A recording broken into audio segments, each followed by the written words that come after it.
That's the Shires, 9 minutes after 9, 106.9 NLive on your Tuesday morning. Now, next weekend here in Northampton, coming to the Royal Theatre, is a brand new play. It's brought to you by Brighton-based company Take the Space, and it's written and directed by Siobhán Nicholas, who joins me on the line now. Morning, Siobhán. Good morning, Rich. Now, this is your first visit to the Royal and Derngate Theatre in Northampton, if I'm not wrong.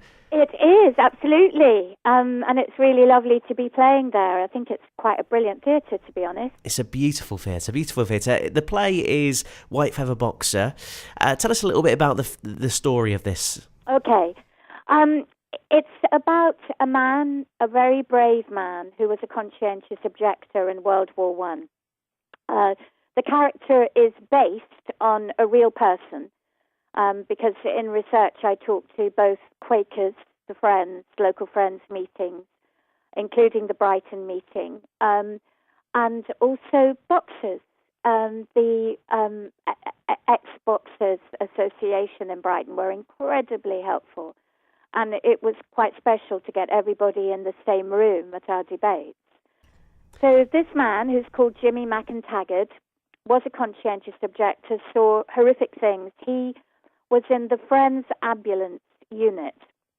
The Friends Ambulance Unit was started by, obviously, the Quakers, the Friends, in 1914, right at the beginning of the war. So they went off to Belgium and France straight away before any of the government charities or organizations ever got to get onto the front of the First World War. So this man has these memories. He was a champion boxer in 1914 at the outset of the war. And he absolutely believes in peace. So he is in the ambulance unit. He sees terrible things, does amazing things, as did they all. And he reached a decision when the government bring in conscientious objection in 1916 that he has to stand up to peace. And there were a lot of conscientious objectors who did this. They came back from the Friends Ambulance Unit and went to the tribunals, which were pretty much handled by the military, and the objective of them really was to get as many people into the army as possible because of the horrific losses in 1914 and 1915. I think, Rich, there were 16,100 conscientious objectors who went through these tribunals, and only 300 were accepted as conscientious objectors. Wow. And allowed, in other words, not sent to prison. The others either went back to being ambulance man, stretcher bearers, or bomb disposal, or some of them were in the fire service in London. That happened especially in the Second World War. And some were allowed to work on the land. But many of them were what we would call absolutists, who really believed that peace had to be stood for. Peace had to, that they wanted to change the world, really. And it had to quite a brave thing, really, to make such a decision, because it could be frowned upon by many people as being weak or anything like that as well, can't it? Hugely, absolutely. Yeah. I mean, they suffered terribly. Not only the ones that were sent to prison. Wormwood Scrubs was one of the places, Colchester. I mean, horrific things happened to York. But their family at home, of course, were completely vilified by the other villages. Although, of course, feelings against the war began to change, or feelings about the war began to change in 1918. These men were sometimes even sentenced to death. So there were stories of conscientious objectors being lined up in front of a firing squad and then told that they'd been reprieved. I mean, they were tortured in prison and treated badly by the prison guards because, they were called cowards.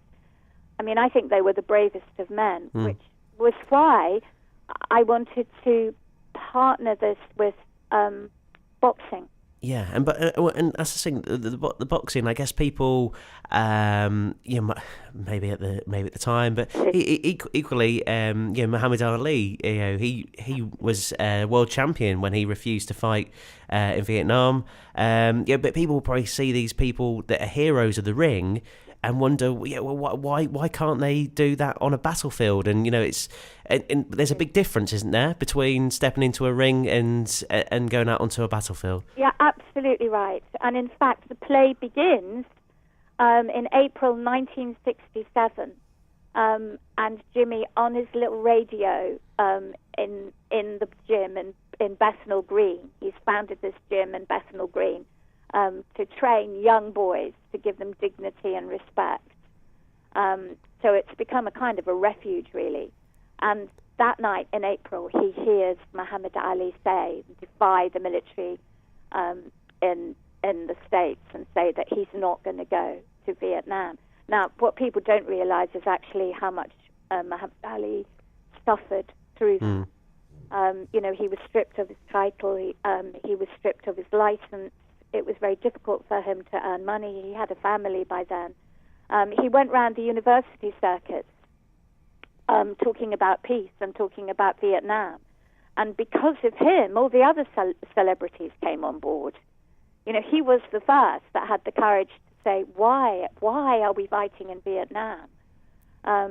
So he was exceptionally brave and tragic, too. And my dad, who was a boxer in Derry as a very young man, he used to say to me that it was really tragic that actually Muhammad Ali lost those prime years of his boxing expertise. Yeah. He was pretty amazing when he came back, but he did lose a very important the section of his career. And at the centre of this story then is Jimmy that we mentioned, and he's training a young girl called Jo, who I guess at the time that this is set, back in the late 60s, women in a boxing ring, that doesn't happen. Absolutely. In the 1950s, there'd been Barbara Butterick, who had become, she's still alive. I mean, this woman, I so hope I get to meet her one day. She lives in the States now. She went off to the States when she couldn't get a license to box over here. She went off to the States with her trainer, and in fact, one of her boxing matches early on when she got to the States, where in many provinces there was license for girls to box, was actually televised. So she was the first female boxer to get a license and to be televised, or the first English female boxer to get a license. And her fight was televised. So by 1967, it was very much frowned upon. People wouldn't. There hadn't been legislation against it as such, but they weren't granting anybody a license, and you certainly weren't supposed to be training female boxers. No. So it was very much undercover. And this, as much as it's set in the late 60s, a lot of relevant themes to today as well, in today's society. Oh, I think so. Sometimes I think maybe the 60s was a little bit more understanding and empathetic and less unequal as a society. But yes, there was hope, wasn't there? I mean, there was a belief in peace. There was, people were coming round to. Well, we had the welfare state straight after the Second World War. It was a time of hope. What I'm discovering now is that people under 30 in this country don't know anymore what the white feather means. I had to look it up. I did. I had to say I had to look it up, and Okay. Well, what it is was that in 1914, when war was declared, the government and after those first losses, which were pretty much the fault of the generals on the front, the government wrote letters and started to encourage young women to hand out white feathers to any young man of military age who was not in uniform in cities and towns. So this became actually quite a horrific custom. You know, women going up and handing boys who actually, of course, ironically could have been in the army. They might have come home on leave, or they might have come home on sick leave or have been in hospital. But, of course, the conscientious objectors were constantly handed these white feathers. And I think the beautiful thing is that in the North American or the Native American Indian, for them, the white feather was a sign of bravery.